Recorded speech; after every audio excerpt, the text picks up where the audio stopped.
नमस्कार स्टूडेंट। आज हम हाइड्रोलिक एंड न्यूमेटिक सब्जेक्ट के चैप्टर 7 के न्यूमेरिकल प्रॉब्लम करेंगे।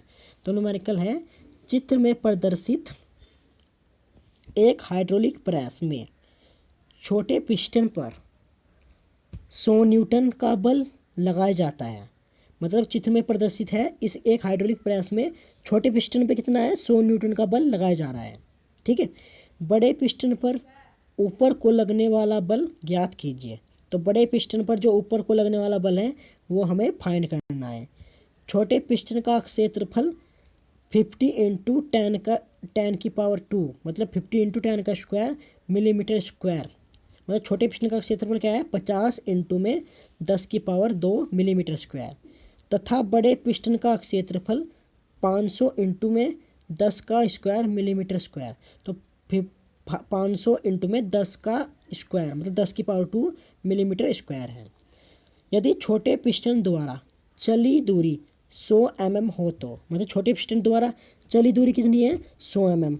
तो बड़े पिस्टन द्वारा चलित दूरी भी ज्ञात कीजिए। ठीक है, तो बड़े पिस्टन द्वारा चलित दूरी भी ज्ञात करनी है।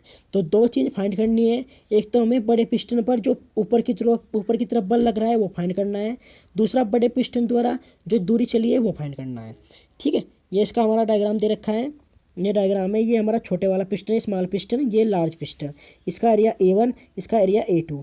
ठीक है, इस पे देखो F1 फोर्स लग रही है नीचे की तरफ, इसके ऊपर इस पर F2 फोर्स लगेगी ऊपर की तरफ, ये ऊपर उठेगा।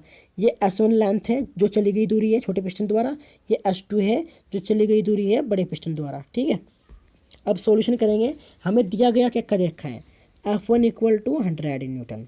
तो A1 इक्वल टू क्या जाएगा, capital A1 equal to 50 into 10 का स्क्वायर मिलीमीटर स्क्वायर।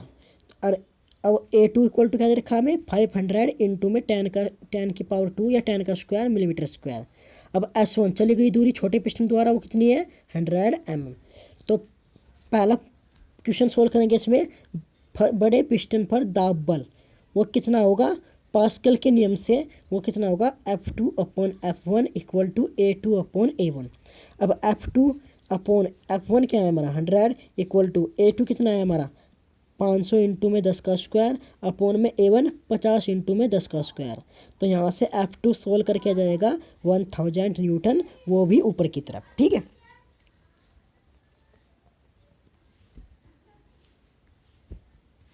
अब सेकंड है, बड़े पिस्टन द्वारा चली गई दूरी। तो F2 अपॉन F1 हमें पता है relation, F2 upon F1 equal to A2 upon A1 equal to S1 upon S2। ठीक है, अब यहाँ से A2 upon A1 equal to S1 upon S2। अब वैल्यू रखेंगे, A2 हमारा क्या है 500 इंटू में 10 का स्क्वायर अपॉन में A1 कितना है 50 इंटू 10 का स्क्वायर इक्वल टू S1 हमारा दे रखा है 100 अपॉन में S2। तो S2 सोल्व करके इसे सोल्व करके हमारा क्या जाएगा 10 मिलीमीटर 10 mm। ठीक है, तो ये न्यूमेरिकल पूरा हो गया। चैप्टर 7 में न्यूमेरिकल थे, चैप्टर 8 और 9 में कोई न्यूमेरिकल वैसे है ही नहीं। तो ठीक है, चैप्टर 7 तक ही ज़्यादातर तुम्हारे न्यूमेरिकल है, चैप्टर 8 और 9 से तो तुम्हारे थोड़ी ही आएगी और ज़्यादातर 7 से भी थोड़ी आती है। ठीक है, तो चैप्टर 1 2 3 4 5 6 तक ही ज़्यादातर न्यूमेरिकल आता है तुम्हारे एग्जाम में।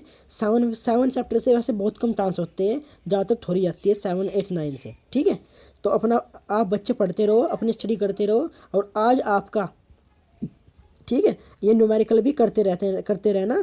जो भी अगर दिक्कत आती है तुम्हें, कभी भी कहीं भी दिक्कत आती है किसी भी न्यूमेरिकल में, तो आप मुझे व्हाट्सएप पे पूछ सकते हो। ठीक है, व्हाट्सएप पे पूछ सकते हो या यूट्यूब पे भी पूछ सकते हो।